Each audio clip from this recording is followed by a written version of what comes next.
Welcome to the GAB, brought to you by the Independent Press Award. I'm your hostess, Gabby Olzak.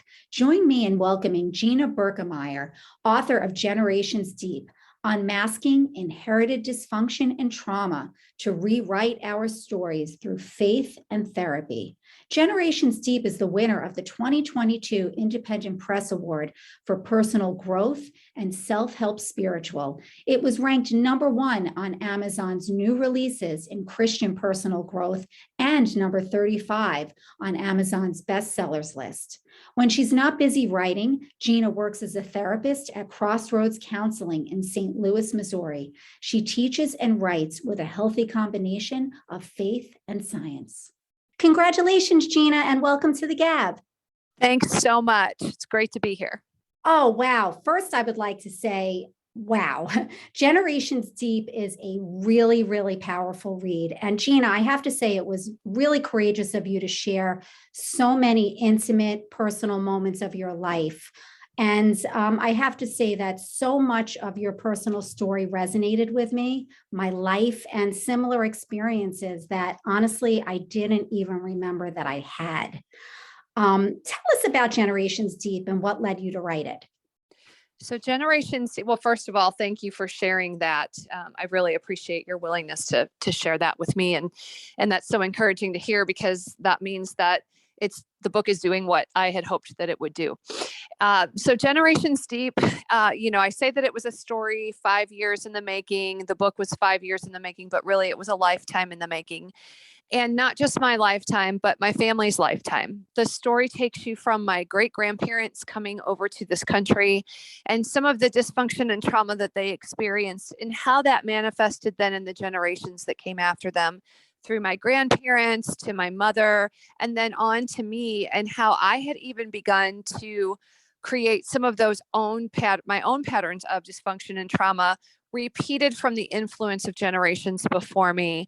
And just sort of had to realize, you know what, I have to make a change. I want something different for myself, and I want something different for my children. And so the book takes you through the whole story of how all that happens. And then, because I am a licensed professional therapist, I take you through a lot of the modalities that come along with a healing journey like that. So how did your professional background play a role in the book? And by you personally getting your experiences on paper, did it help you cleanse yourself? Well, I'm fortunate to say that I think a lot of the cleansing had happened before I wrote the book. If I was still in that process of healing, I don't know that I would have written it, because I don't know that it could have become the book that it needed to be. Right. So I really wanted, really. yes, I really wanted to give the full picture. And what happened in my story is that, because I went through, yes, faith played a huge part in my story, and therapy also played a huge part in my story. So once I began to get healthy and break patterns, it was just this natural progression of wanting to pass that healing on. I think that that's just sort of how it goes. Healing is something that we want to pass on. Healed people help to heal people, and free people help to free people. And hurt people hurt people. That's what we hurt people hurt people. Yes. Absolutely. Yes. You reiterate often why it is so important to recognize that a lot of our stories have their roots before we're born, before we even take our first breath, which I wholeheartedly agree with. Do you believe this concept holds universally, that it can be passed down through the generations? I do. And here's the tricky part. People will push back on that, because they're like, well, my grandparent was an alcoholic, and my dad was not an alcoholic, and I'm not an alcoholic. And I understand that. And it isn't always so much about an identical pattern repeating. It's about the manifestation of how it plays out in your life. So maybe that isn't an issue. But what if you are codependent, or a chronic people pleaser, or a perfectionist, or a workaholic? What if you're looking for some sort of validation in performance?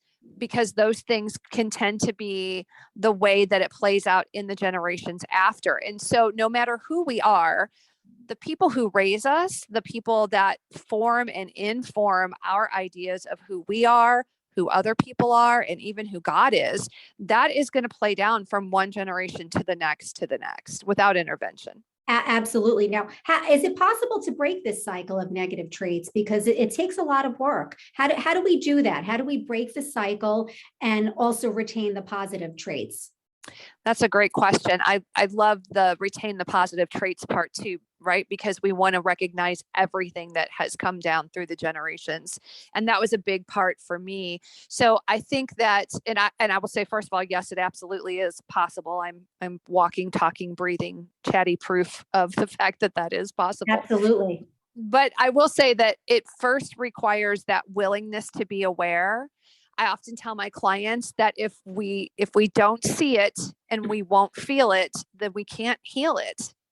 And so in order to transform our pain and not transfer our pain, we have to be able to have a willingness to look at what's not working in life for me. Where are the places where maybe there's some unhelpful and unhealthy behaviors and beliefs going on that are just causing me to not live the life that I want to live? And I think the key in doing that is to stay out of shame, because shame will often drive us right back to those behaviors. So we really want to just be in a place where we give ourselves permission to notice these things.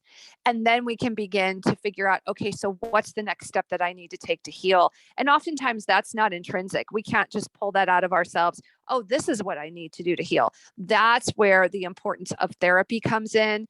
And if it's a part of your story, faith could be a beautiful component to the healing journey as well, along with a really good support system. And sometimes that requires making some shifts in who we expose ourselves to and who we share our stories with.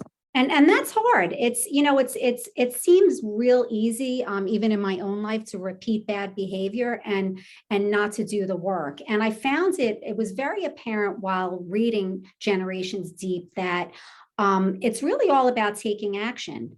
And in fact, at the ends of each chapter, you have a prompt, your turn, and it's reflect, engage, and write. And I love that. And I also enjoyed the questionnaire at the ends. Why did you decide to add those two prompts?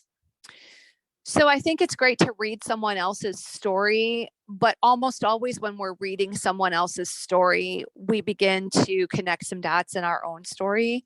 I think when story is told well, that's what it is meant to do, is to help us see a bit of ourselves in the story or how it resonates in our life, and to be able to give my story, as because vulnerability invites vulnerability. So being able to give my story and then say, okay, so what did you see here? How does this hit you? Are you beginning to think about some things from your own life or your own family history? So just making that safe space for somebody to do their own exploration rather than just reading my story without action. And the reason that we did the questionnaire, and I say we because so there are other questionnaires in the book that I did not create, but they are important to consider. But the expanded trauma perspective questionnaire was designed specifically for the book, and it was designed with 60 other trauma informed therapists. And the reason that I chose to do that is because one of the things I see in my clients that I also saw in myself was this sense of invalidation. Like, why can't I just get it together? I didn't have anything that bad happen to me. Why can't I pull myself up by my bootstraps? Why do I keep making these same bad mistakes? And we don't give ourselves permission to see what really has impacted us. So I wanted to expand people's perspective of trauma and help people recognize that it isn't just these big things that we might call a big T trauma that would quote unquote qualify as trauma and give us permission to say, yes, we were wounded, but there are other things that can happen in our life as children that cause that same kind of wounding to us that we need to address later in adult life. And I read in the book that you actually refer to those other, perhaps less significant traumas as little traumas. How can those little traumas that maybe happen in moments that we don't initially recognize, how can they be as impactful as the big traumas? But more importantly, how do we actually differentiate between the two? How do we know what is a little trauma and what is a big trauma? So I would say that for the person experiencing it, it's less about giving them a category and more about looking at impact. And one of the things that's most significant is buffering or corrective experiences. There's a whole part in the book that talks about what an emotionally corrective experience is and how those can be salvific and how they can help heal old wounds and even prevent new wounds from happening, or at least help us heal quicker. And I think what happens is we don't think about what's called the little t traumas, but the truth is that our brain does not designate between the two. So anytime we're left in that state of feeling something that doesn't belong, like we can't make sense of it, this has wounded us, it's harmed our identity, our development, our sense of trust. Whenever we have an experience like that, whether it's a big T or a little t trauma, it still has that impact on the brain. And then we have this experience of being able to try to push forward, but it's like carrying this giant boulder behind us. And we just can't do that. And so even when I talk to people about who say, well, you know what, my parents, they were pretty, I mean, they were okay. They did their best. They yelled a lot. They argued a lot, and they would kind of go to their own corners, and we might not see mom for a couple days. And I would hear things like that, and never in a million years would that person classify that as a trauma. But the reality is that it is a trauma. And the younger we have these experiences, the more traumatic they are, particularly because children can't look at mom and dad and say, wow, something's not right with mom and dad. I hope that they're able to fix that. What a child sees is, wow, something is wrong. It must be me.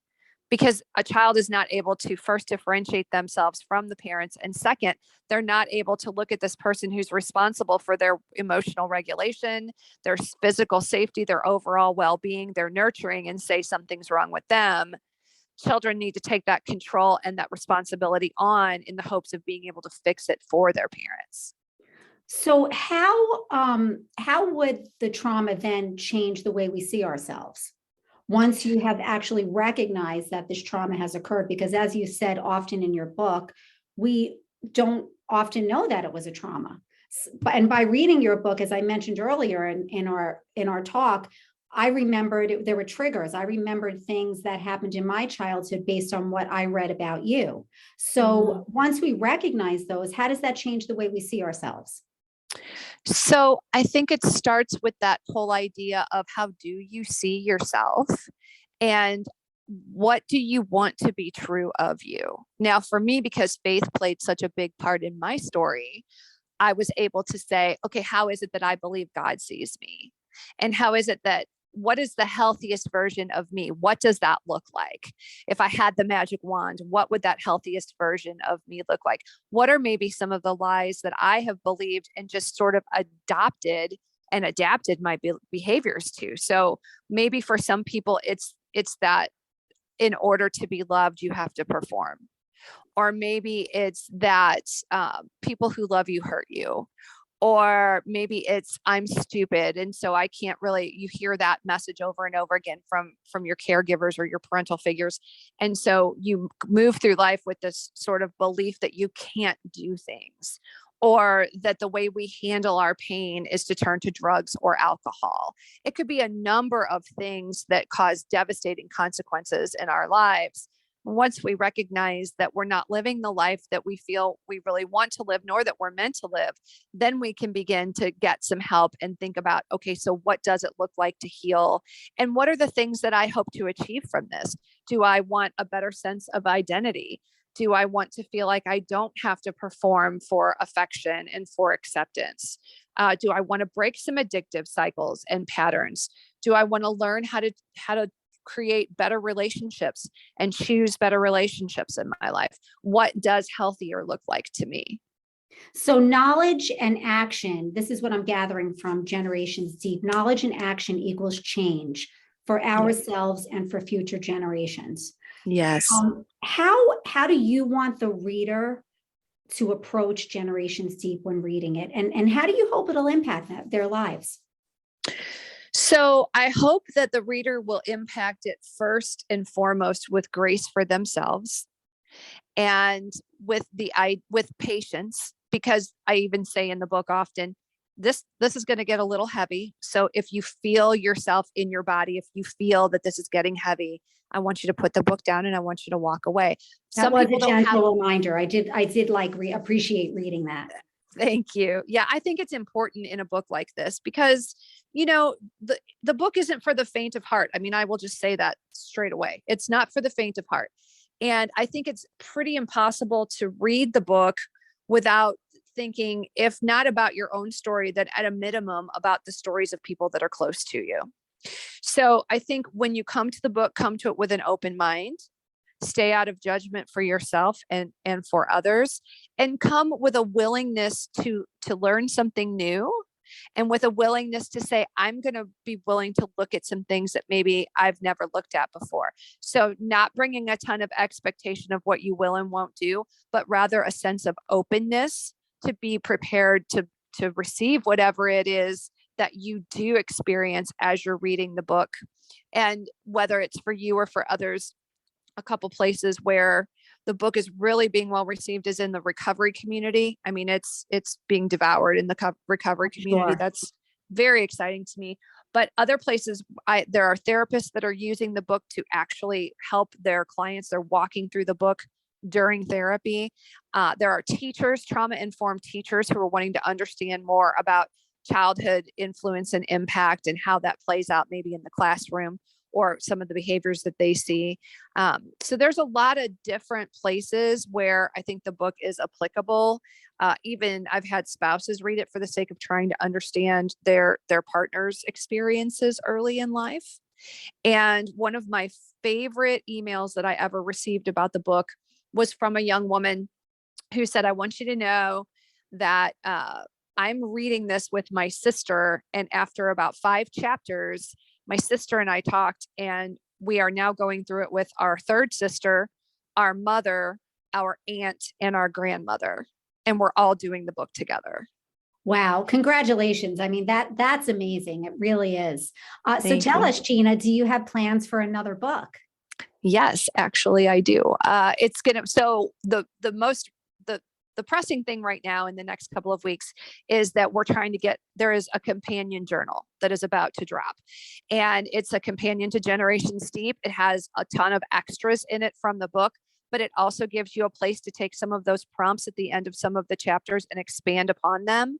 And it also gives you an opportunity to take the questionnaires that are in the book, and insofar as you can with the knowledge that you have, to lay the answers for each generation next to each other in one place, where you can see how some of those things have repeated from one generation to the next. So that's the most pressing thing. And hopefully, as I said, that'll be ready here in a couple of weeks. And then I've started work on my dissertation for my PhD, and ideally my dissertation is going to become my next book, which will be titled God and Trauma. Wow, we're really looking forward to all of that. How can readers learn more about you, Gina? So real simple way is just to go to generationsdeep.com. They can get pretty much everything there, but I'm on the socials and I talk a lot about different things that are coming up. We have some training based on the book for therapists that we do. And then there is a training that's going to be sort of like a group therapy support group that's going to launch at the end of the summer. And the way to find out about those is to follow me on social media at My Out Loud Voice. Wonderful. Thank you so much for joining us today, Gina.